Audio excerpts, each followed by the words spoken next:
Tēnā koutou katoa, ko Hayley Scott aho, and I'm a GP in both Te Aroha and Ngātea, and we have had the pleasure of having 3 PAs now for, our first one came 2 years ago, and it's been nothing but amazing to have them in the clinic.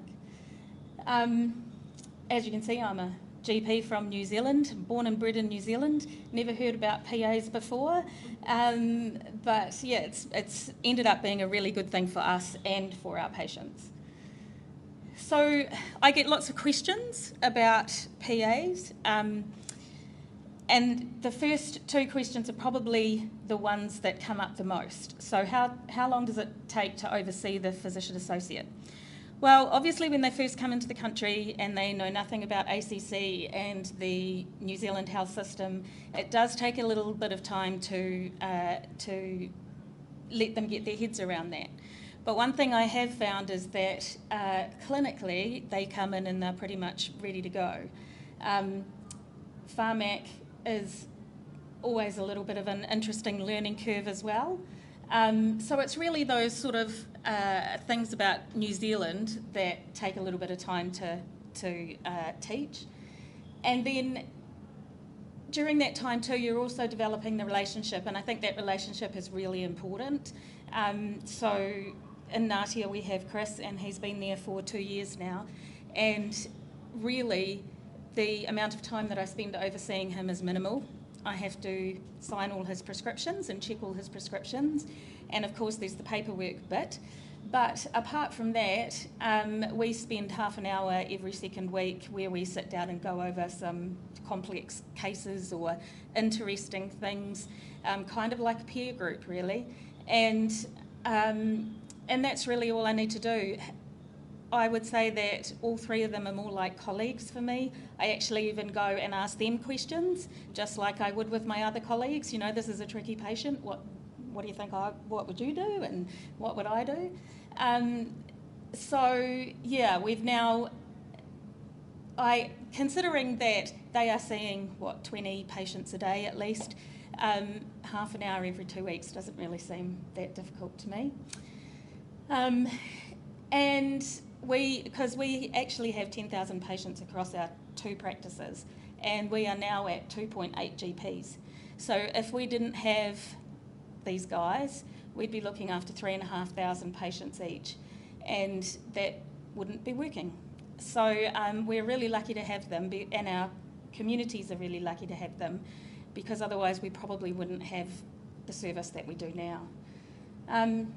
So we also employ nurse practitioners, and the main difference I see between the physician associates and the nurse practitioners is really in the way that they think, because physician associates are trained in that medical model that we're trained in.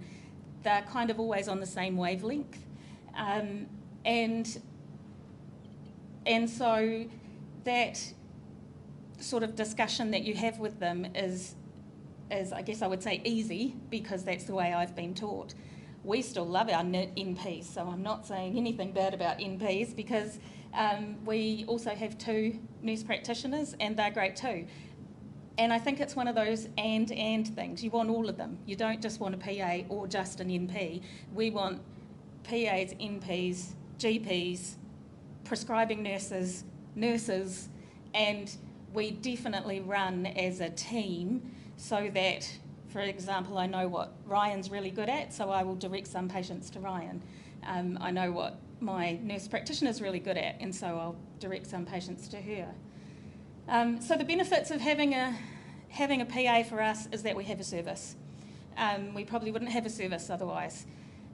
It means that I can work 4 days a week and still have an on-call roster, because otherwise we just wouldn't have it. And probably one of the best benefits is they actually are all really nice people. All 3 of them have made a really nice contribution to the practice, and I would say they're probably our hardest workers.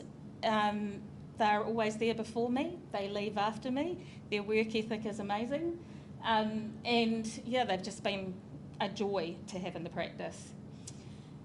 The downsides of hiring a PA, I'm really hoping that regulation is going to take away all the downsides, because the downside is that they can't write scripts, they can't do blood forms, they can't do radiology, and really it's just a bit of a paperwork thing. So once regulation is sorted, I can't actually think of any downsides of hiring